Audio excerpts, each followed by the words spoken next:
हमने enforcement directorate द्वारा कई कार्रवाई की न्यूज देखी है। ईडी की कार्रवाई में कभी दिल्ली के farmer deputy chief minister Manish Sisodia का नाम बाहर आता है, तो कभी वेस्ट बंगाल में रिक्रूटमेंट स्कैम में फंसे अभिषेक बनर्जी पर ईडी को एक्शन लेते हुए देखा गया है। ईडी अपने क्विक एक्शन और इन्वेस्टिगेशन के लिए सुर्खियों में बनी रही है। हालांकि ईडी द्वारा कई कार्रवाई में ऑपोजिशन लीडर इसे रूलिंग पार्टी द्वारा इसका मिसयूज मानते आए हैं। ऑपोजिशन लीडर का मानना है कि ईडी मोदी गवर्नमेंट के अंडर काम करती है, जबकि मोदी गवर्नमेंट द्वारा बार बार ये साफ किया जा चुका है कि ईडी इंडिपेंडेंट इन्वेस्टिगेशन एजेंसी है और मोदी गवर्नमेंट द्वारा इसका किसी भी तरह से कोई मिसयूज नहीं किया गया है। रिसेंट सुप्रीम कोर्ट जजमेंट की बात करें तो वहाँ भी हमने देखा है कि कैसे सुप्रीम कोर्ट बेंच ने ईडी को पीएमएलए एक्ट में पावर इन्वोक करने से मना किया है। Prevention of money laundering act और ईडी का इसे यूज करना स्नेक और लेडर के गेम जैसा दिखने लगा है। आज इस वीडियो में हम ईडी द्वारा की गई कार्रवाई पर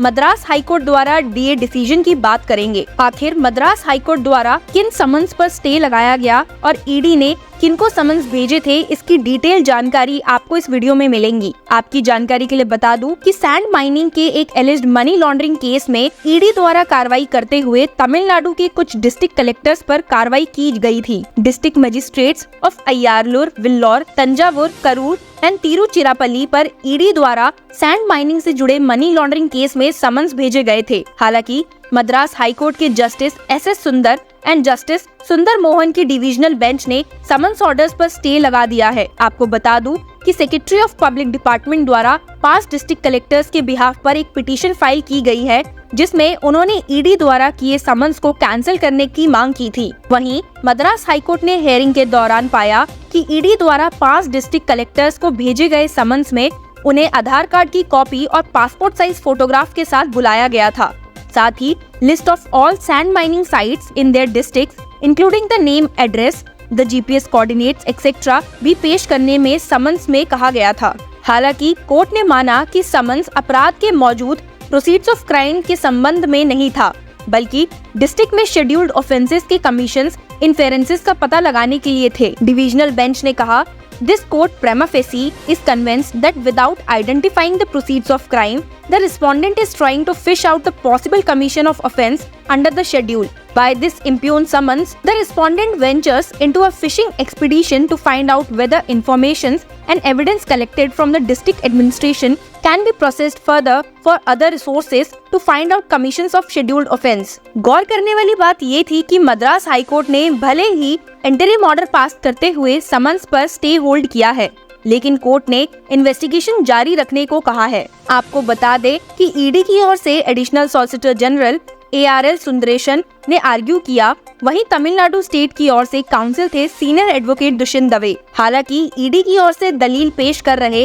additional solicitor general ARL Sundaresan का कहना था, किसी भी तरह के इलीगल माइनिंग से चीटिंग के ऑफेंस के साथ साथ और भी दूसरे प्रेडिकेट ऑफेंसेस इन्वॉल्व होंगे, जिसके कारण प्रोसीड्स ऑफ क्राइम की एग्जिस्टेंस के इन्फेरेंसेस का पहलू सामने आ सकेगा। ईडी पूरी तरह से कोशिश करती हुई दिखी कि मामला इस तरह से प्रेजेंट हो सके ताकि वो कॉन्स्टिट्यूट हो सके as offence under money laundering, लेकिन मद्रास हाईकोर्ट के डिविजनल बेंच इस दलील से सेटिस्फाई होती नहीं दिखी और इसे ईडी द्वारा फिश इंक्वायरी कंसीडर कर लिया। कोर्ट का मानना था कि ये बस ईडी द्वारा इंक्वायरी इसलिए की गई ताकि इस मैटर को प्रोसीड्स ऑफ क्राइम के रूप में बनाया जा सके। Prevention of money laundering act के सेक्शन में बुक करने के लिए सैंड माफिया द्वारा इलीगल मनी जनरेटेड को बेस बनाकर ईडी द्वारा ये प्रिजम्पशन रखे गए हैं। कोर्ट ने ये साफ कर दिया that if ED had unearthed any particular offence और उन्हें प्रोसीड्स ऑफ क्राइम्स लगता है हुआ है, देन उनको इन्वेस्टिगेशन एजेंसी को तभी बताना चाहिए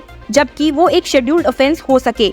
कोर्ट का मानना था कि ईडी द्वारा नेचर ऑफ कंटेम्पलेटेड इंक्वायरी करना उसके ज्यूरिडिक्शन के बाहर था। हालांकि स्टेट गवर्नमेंट द्वारा फाइल्ड इस पिटीशन को मेंटेनेबल मानते हुए मद्रास हाईकोर्ट ने इसे कंसीडर किया है। स्टेट गवर्नमेंट की ओर से एडवोकेट दवे का कहना था कि ईडी अपनी डोमेन के बाहर ज्यूरिडिक्शन कर रही है। ये स्टेट में माइनिंग वायलेशंस का डोमेन स्टेट अथॉरिटी के पास है। गौर करने वाली बात ये थी कि इवन मद्रास हाईकोर्ट ने भी माना कि ED is usurping and invading into the state's jurisdiction. ऐसा करना प्रिंसिपल ऑफ फेडरलिज्म के अगेंस्ट होगा। स्टेट को लीगल इंजरी से सफरिंग पर्सन के रूप में सुना जा सकता है, ऐसा कोर्ट ने कहा।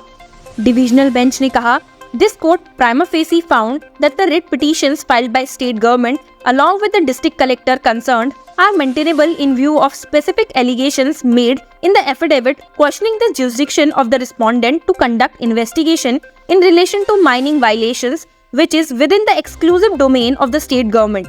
Since the state government complain about invasion into their jurisdiction which according to them is opposed to true federalism, they are entitled to be heard on such serious issues as person suffering legal injury.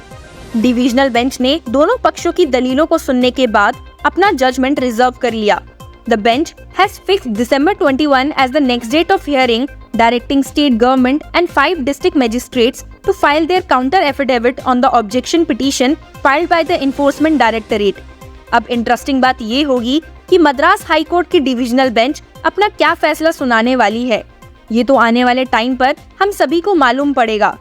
आपको इस matter पर जो भी सही या गलत लगता है, अपनी राय हमें कमेंट सेक्शन में जरूर बताएं। Till then, keep following law चक्रा।